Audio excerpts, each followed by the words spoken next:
goes the Howitzer, and the sound of steel on target. While these men are training on the proper procedures for aiming and firing a World War II era M101 howitzer, none of them are in the military, and most of them don't even work for the government. It's a really special deal to have weapons from the 40s, using them to, combat avalanches here. This is great, man. We love coming out here. This is a very good start to our year, and really helps us get back into the run of things of, when we get called at 3 o'clock in the morning, say we got to be up there in an hour, get ready to shoot in the dark, everybody's on target, everybody's ready to go, and this kind of helps with that. It gets everybody prepared for the winter, and it's a lot of fun. It's really helps being out here. Locked and loaded. These men are, however, part of a cooperative effort between the Army, Air Force, Forest Service, and the Las Vegas Ski and Snowboard Resort at Mount Charleston. And everyone is working together for one reason. Ready to fire? Public safety. Fire! It's a very big risk up on the mountain for avalanche, and avalanche control is very important.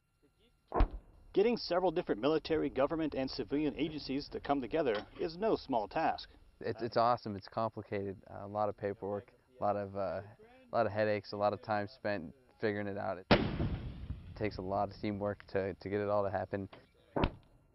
First, the Army loaned the howitzers to the Forest Service. Basically, we are the landlord of the weapons, and we do the training along with them to make sure that everybody's up to speed for real missions.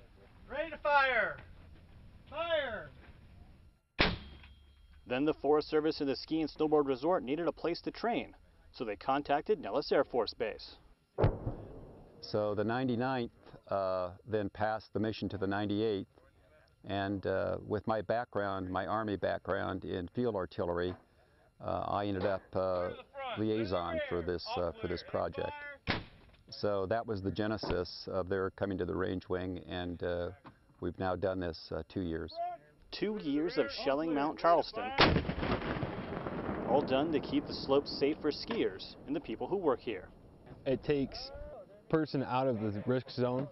It's a standardized program, so it's always the same. We have data that we follow. We're on target. We were using hand charges and avalanchers, and some of that can't be depended on as much as this can. Very effective.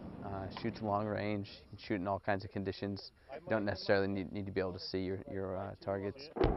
It's one of the best. So as far as safety goes, it's really very safe compared to some other methods. These gentlemen up on the mountain are doing a fantastic job.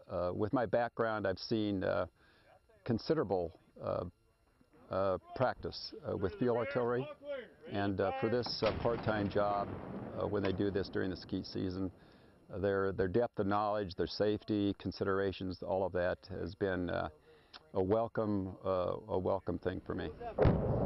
The howitzers easily keep the employees at Mount Charleston safe, and it also provides a little something extra.